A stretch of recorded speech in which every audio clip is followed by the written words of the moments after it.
Alhamdulillah. Ni'matihi tatimmus sholihat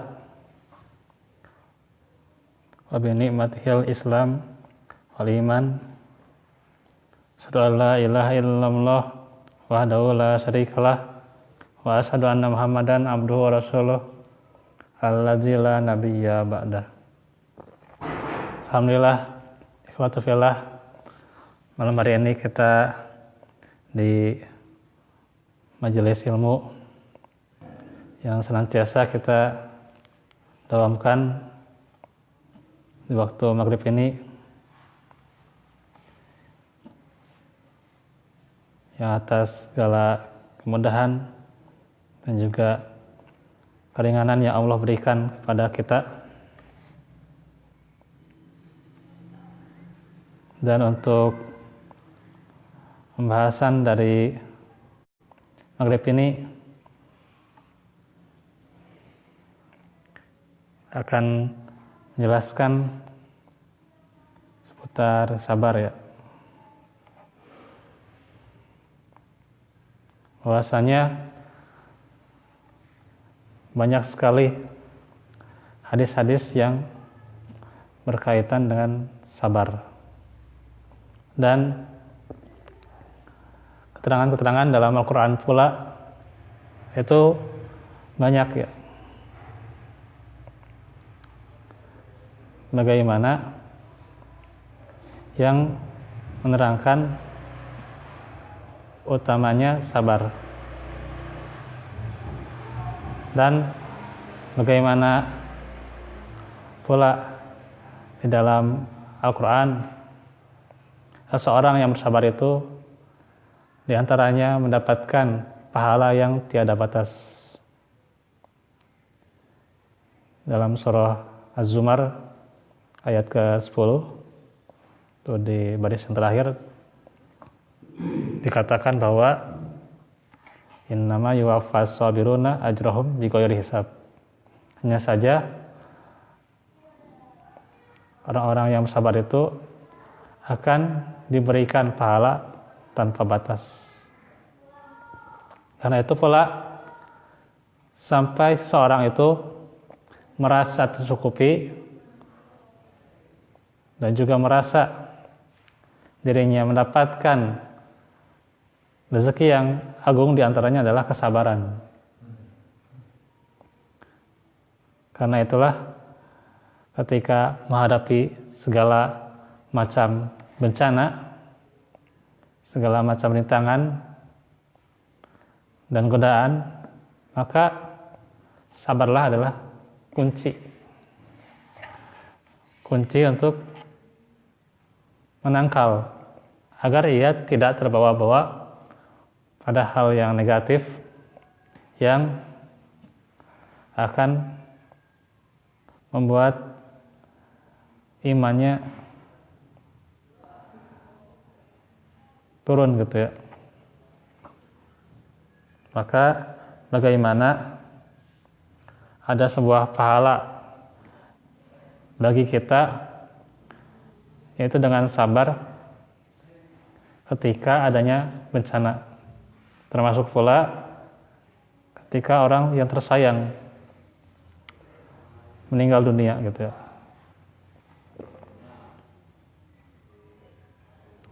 Ya mungkin telah berlalu, termasuk juga di mana, gitu, ya, di kalangan kita orang-orang yang sakit, gitu, ya, sudah lama, gitu, ya, terbujur kakunya, gitu, ya. Kemudian juga di pemuda juga, itu, ya, ada yang sudah meninggal itu di usia muda, gitu, ya, tidak hanya usia tua. Maka kalau kita lihat semangat mereka, gitu, ya, yang kadang hati itu sangat miris, gitu, ya. Sedangkan kita masih banyak melalaikan diri, gitu. Khususnya melalaikan diri dalam majelis ilmu atau dalam amalan sunnah. Sedangkan mereka bisa, gitu, ya, dengan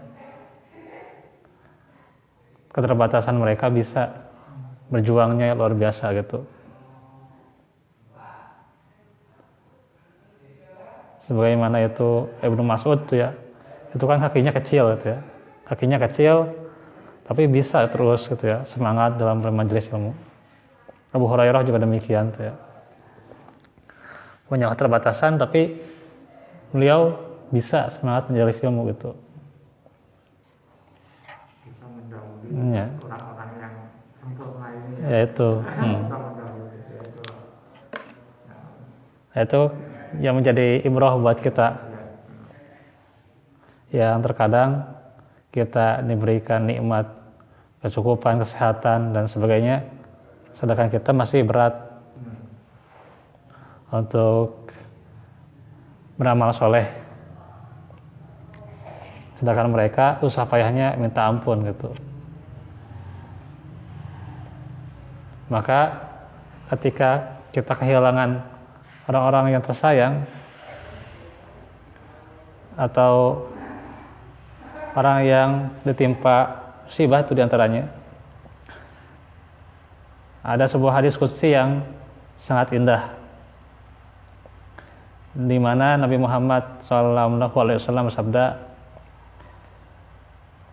yaqulullahu ta'ala ma ni'amdil mu'min indi jazaun ida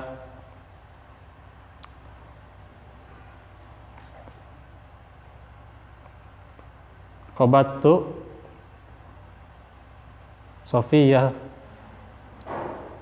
Sofiyahu min halid dunia summa tasabahu ilal jannah.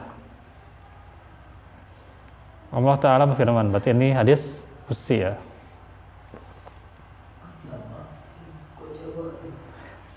Tidak ada balasan yang sesuai di sisiku bagi hambaku yang beriman. Jadi ini salah satunya adalah keimanan ya, yang menjadi sebab. Jika aku mencabut nyawa orang yang dicintainya di dunia, kemudian ia bersabar dan ridho. Jadi kemudian dia ridho dan bersabar, kecuali surga. Hadis riwayat Bukhari. Ini hadis yang sangat agung ya. Itu kandung beberapa sebab seseorang bisa mendapatkan nikmatnya surga. Di antaranya keimanan.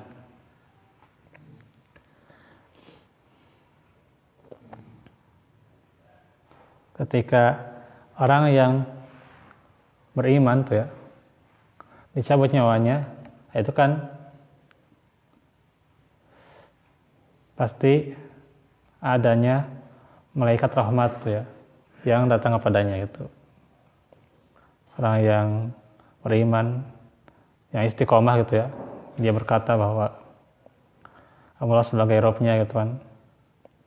Kemudian summas taqamu, dia beristiqomah, maka ketika meninggalnya tatanazzalu alaihimul malaikah, datang kepada mereka malaikat. Dijelaskan itu malaikat rahmat yang dia datangnya itu diantaranya dengan warnanya putih itu ya.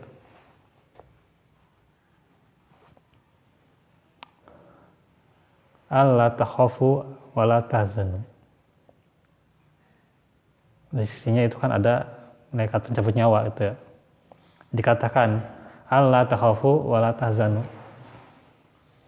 Janganlah engkau takut dan janganlah engkau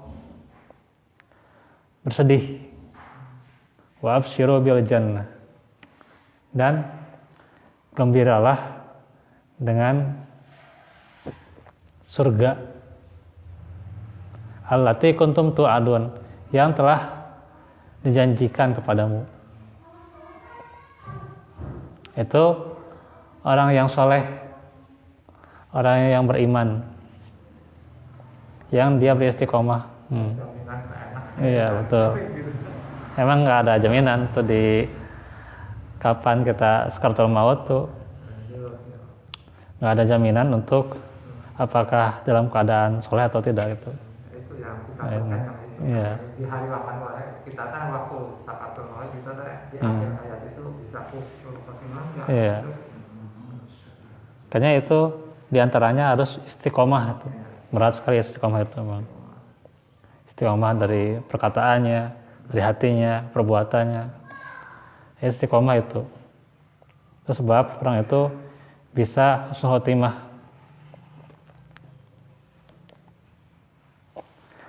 Beda kalau orang itu orang yang senantiasa gemar maksiat atau dalam kekafiran gitu.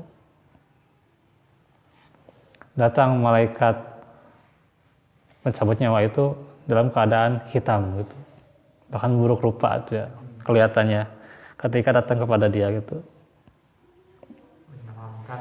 yang menyeramkan gitu. Iya. Hingga datang kepadanya itu dikatakan bahwa pada saat ini adalah bukan gembira pada surga, tapi fabasyirhum bi'adzabin alim. Terbalik gitu ya. Kalau orang yang soleh itu kan gembira dengan surga. Kalau orang yang maksiat, orang yang kafir, orang yang mengada-ada dalam agama gitu ya, itu malah dikasih kabar gembiranya fabasyirhum bi'adzabin alim. Ada yang pergi. Ya. Adab yang pedih. Ya. Dan dicabutnya juga lebih sakit tuh ya. Ya setiap orang pasti sakit tuh dalam cabut nyawa itu ya. Dicabut nyawa tuh ya. Dicabut nyawa itu kan pasti sakit tuh ya. Dalam proses itu kan pasti sakit. Hanya yang lebih sakit tuh ketika orang itu tidak soleh itu. Nabi Muhammad juga itu menyatakan bahwa dirinya pernah sakit ya, sakit ketika dicabut nyawa gitu ya, karena ketika saat itu dikasih dua pilihan mau dunia mau akhirat ya, memilih ya untuk akhirat saja gitu, dimatikan gitu ya. Kalau kita nggak ada pilihan tentunya, pilihan dunia akhiratnya nggak akan ada pilihan kita mah langsung lah gitu, nggak bisa nego gitu lah, nggak bisa nawar gitu karena bukan jual beli gitu ya.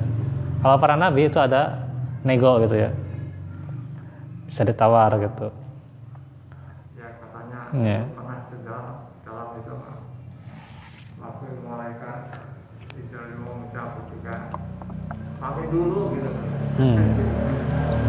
Ya. Nah, ada Sungkan gitu, emang malaikat itu mencabut nyawa para nabi itu sungkan gitu, soalnya kan ini para nabi gitu ya. nego dulu katanya.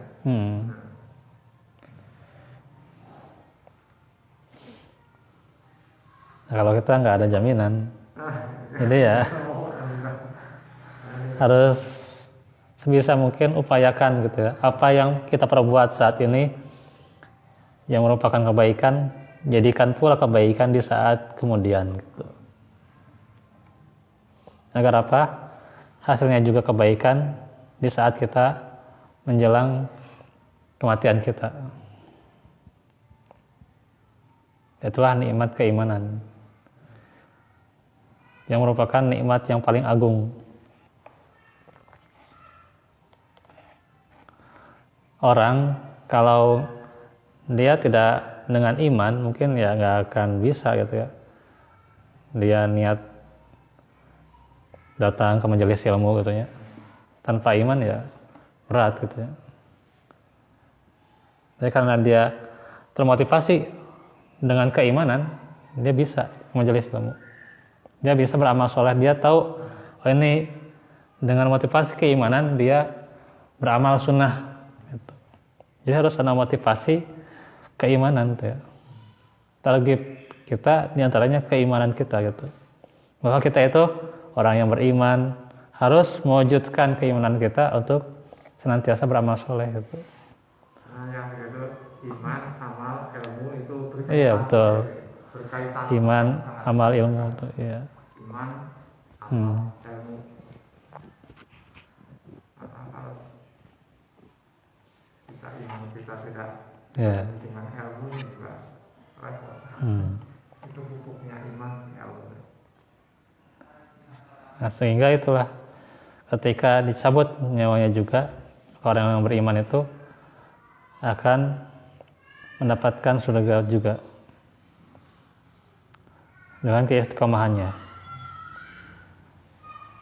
Kemudian juga dikatakan di sini, idza qabattu safiyahu min ahli dunia. Jika aku mencabut nyawa orang yang dicintainya di dunia. Nah ini bukan hanya orang yang dicabut nyawanya, tapi terhadap keluarganya gitu ya. Keluarganya yang ditimpa musibah gitu ya.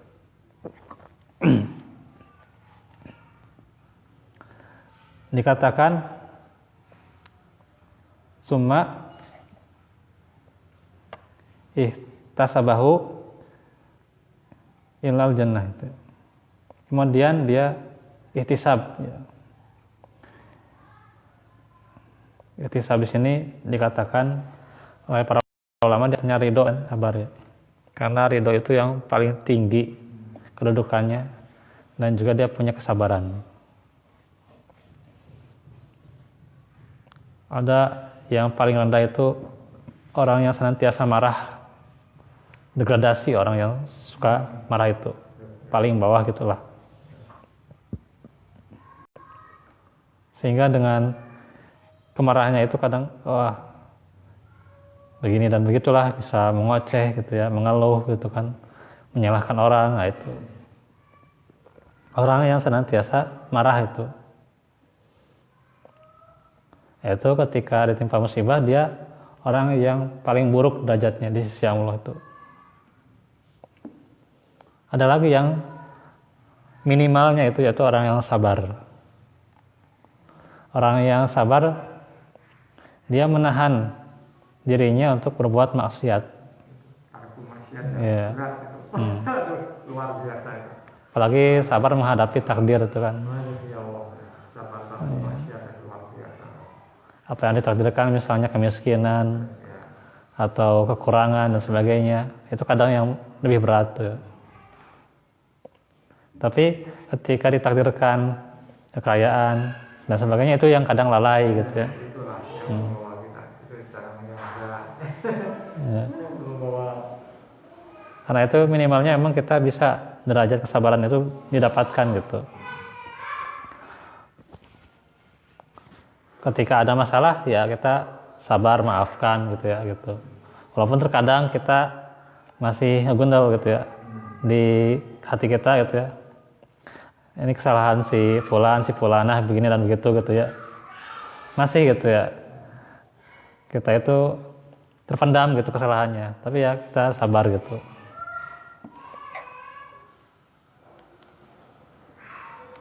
Karena itu kan perintahnya fa'fu anhum wasfah gitu kan. Maafkanlah dan biarkanlah itu. Artinya kita harus senantiasa maafkan gitu. Dan kita doakan pula gitu supaya mendapatkan hidayah gitu kan.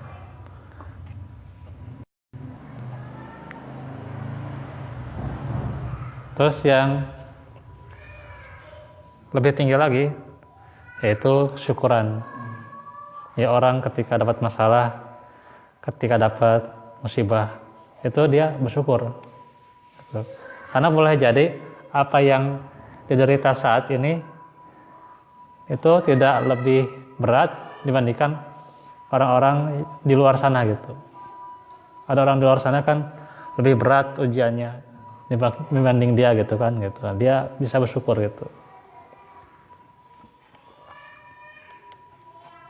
Jadi kalau melihat masalah dunia itu kan lihat yang paling bawahnya itu. Mungkin ada yang lebih membutuhkan, ada yang lebih menderita daripada dia gitu kan.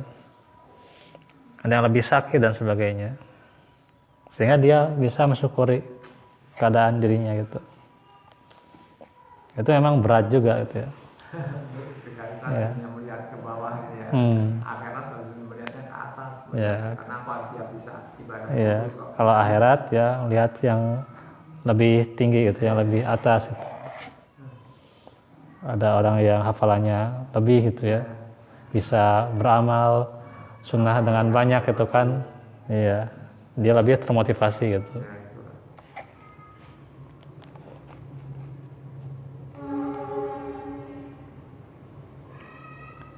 Kemudian yang lebih tinggi lagi ridho, itu yang paling berat.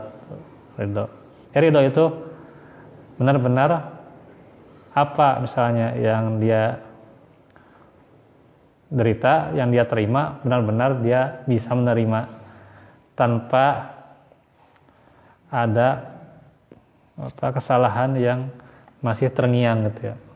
Ini kalau sabar kadang-kadang ya masih terngiang ini kesalahannya demikian gitu ya. Tapi kalau ridho udah gitu. Ya sudah gitu kan, terima saja gitu kan. Ini yang paling berat.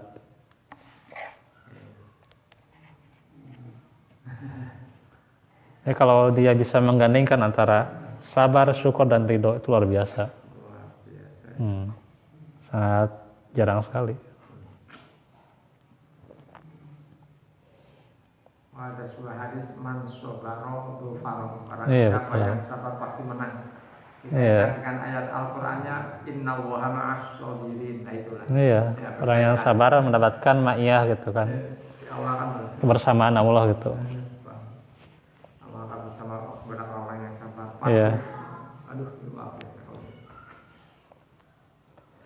Dan kata Syekh Al-Alamah Abdul Aziz bin Baz, ia mengatakan bahwa ini adalah balasan bagi orang yang beriman ketika ia bersabar dan berharap pahala saat orang yang disayanginya meninggal atau mendapatkan musibah.